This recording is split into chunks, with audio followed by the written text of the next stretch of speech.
Hi, year 8, this is Mr. Dockrell. I'm going to show you how to do a drawing of one of your natural objects with stuff that you can find around the house. Different twigs and different coloured pigments like Ribena and soy sauce and tea is what I'm using. So find your picture that you want to do. I'm going to do a sycamore leaf, seed. First of all, I'm going to start using a colour wash. I'm using the lightest one to start with. Just to fill out the shape of what it is that I'm drawing with a very light wash. This is almost like a colour wash that you would say in watercolours, as light as possible. Then you wait for it to dry. Then I'm going to use a darker colour, and I'm going to use one of the twigs with a sharper nib, and I'm going to start adding a little bit of tone, a little bit of detail, not much again because it's still a bit wet, just to add another texture into the drawing.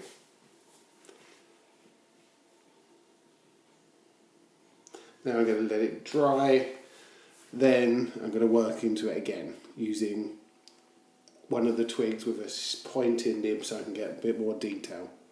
Now I've created the nibs myself by carving the twigs. You can do this yourself, make sure that you always cut away from your hand, or you can get someone else to do it. Now I've gone back and I'm using the soy sauce, and I'm going to start to add the detail. I'm using the soy sauce because it's a little bit darker and it will stand out. And I'm going to start to add the detail that I can see in the leaves.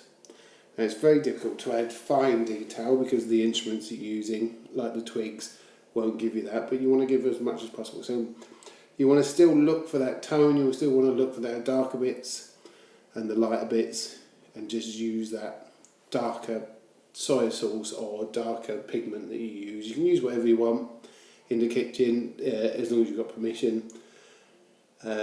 So make sure that the materials that you use, at this point are much darker than your base colour, than the first material that you put down. Again, I'm looking at the shape, trying to give it a sense of shape, trying to look at the tone. Remember, we use tone to give something a sense of shape, a sense of 3D, to make it look 3D. Looking at the veins in the plant, the seed, and the edge.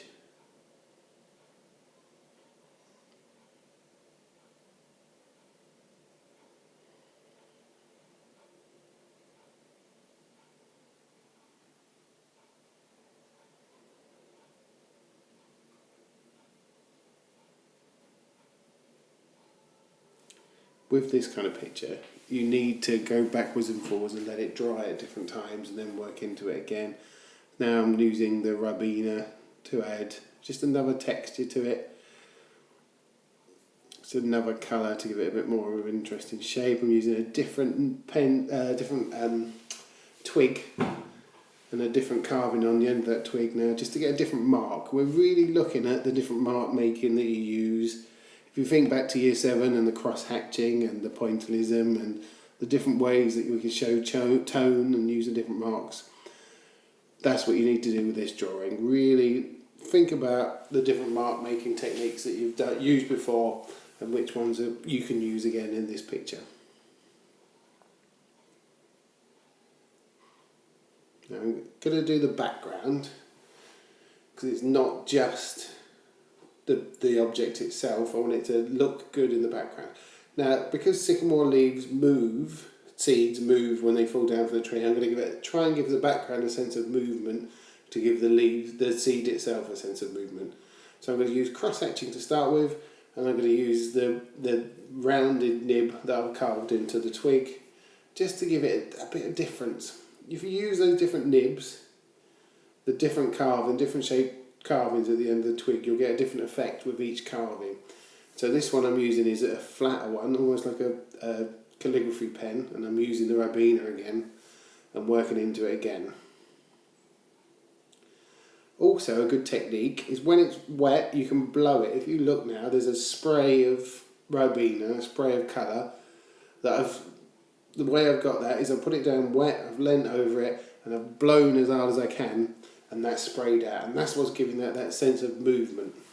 It's not just a static drawing, it's trying to give the effect of the seeds falling and spinning as they do when they fall. You can't be too precise with these pictures. Try and get it as precise as you can, but it's more about the movement, it's more about the different marks that you can get. So this is a finished picture. I quite enjoyed it. I hope you enjoy it too. Try and be as free as possible. Don't try and get it as precise as you try and get it as precise as you can, but don't get frustrated if you can't get it exact.